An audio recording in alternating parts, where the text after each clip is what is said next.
সম্মিলিত হয়েছি কি কারণে ইতিমধ্যে আপনারা সবাই জেনে গেছেন।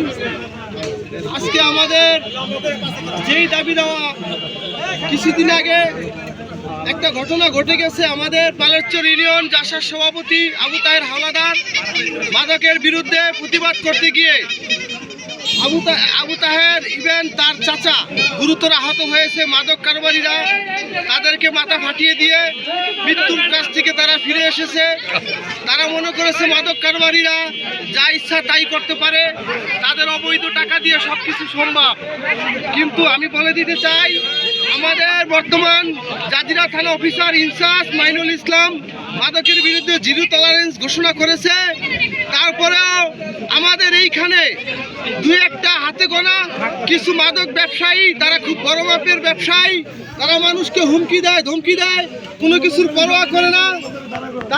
তাদের কি এই কর্মকাণ্ড মাদক বিরোধী তারা কর্মকাণ্ড চালিয়ে যাইতেছে।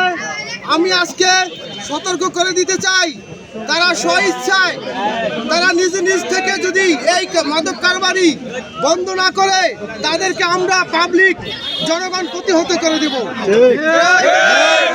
এই মাদক কারবারিদের নিশ্চিহ্ন করতে যা লাগে আমরা তাই করবো। আমার এক চাচা মুরব্বী বলছে তারা টিউন অফিস সহ কমপ্লেন দিছে, থানায় কমপ্লেন দিছে, জানাইছে, তারা প্রতিকার ওইভাবে পায় নাই।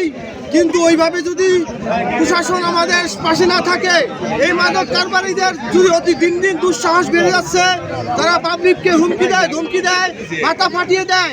প্রয়োজনে তাদের আশা ছেড়ে দিয়ে আমরা নিজেরা যদি আইন হাতে তুলি নেই, আমাদের 10 মিনিট লাগবে এই মাদক কারবারিদের পালাচর থেকে। 10 মিনিটের ভিতরে আমরা বাড়িঘর জ্বালিয়ে দিয়ে এদেরকে দেশ ছাড়া করে ফেলতে পারি। কিন্তু আমরা যদি তাদেরকে মানবতা দেখাই, তারা মানবতা দেখায় না, কারণ তারা নেশাগ্রস্ত, তারা অবৈধ টাকার নেশায় তারা পাগল হয়ে গেছে। তারা এই পালেরচরটাকে, এই যুব সমাজটাকে যেইভাবে ধ্বংস করে দিচ্ছে।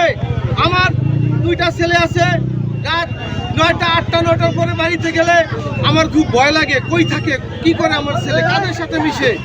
এই অবস্থা আর চলতে দেওয়া যাবে না। এই পালেরচর থেকে যদি আমরা মাদক কারবারিদের ধ্বংস করে দেই, আমাদের ছেলেপেলে রাত 10টা কেন সারা রাত বাইরে থাকলে আমাদের ভয় করবে না ইনশাআল্লাহ।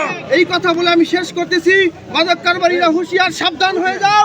তোমাদের আমরা পালেরচর থেকে নিশ্চিহ্ন করে দেবো যদি তোমরা নিজে নিজে ভালো না হয়ে যাও। আমাদের এলাকাকে ধ্বংসের দিকে নিয়ে যাচ্ছে। বড় বড় ডিলাররা আমাদের সাধারণ জনগণকে হুমকি দেয় যে তোমরা আমাদের কি প্রতিহত করতে পারবা না, আমাদের বড় বড় লোক লিড দেয়, এই কথা বলে আমাদের হুমকি দেয়, আমাদের হুমকির মুখে ফেলে। এই কারণে আমরা ওসি মহোদয়ের সব কাছে একটাই আবেদন, অকিল আবেদন, যে সে যেন আমাদের এলাকার দিকে দৃষ্টি আকর্ষণ করে। কারণ আমাদের এলাকার সুসন্তানরা নেশার দিকে আকৃষ্ট হয়ে যাচ্ছে।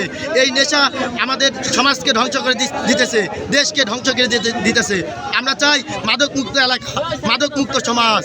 ঠিক আছে, এই বলে আমার সংক্ষিপ্ত বক্তব্য শেষ করি।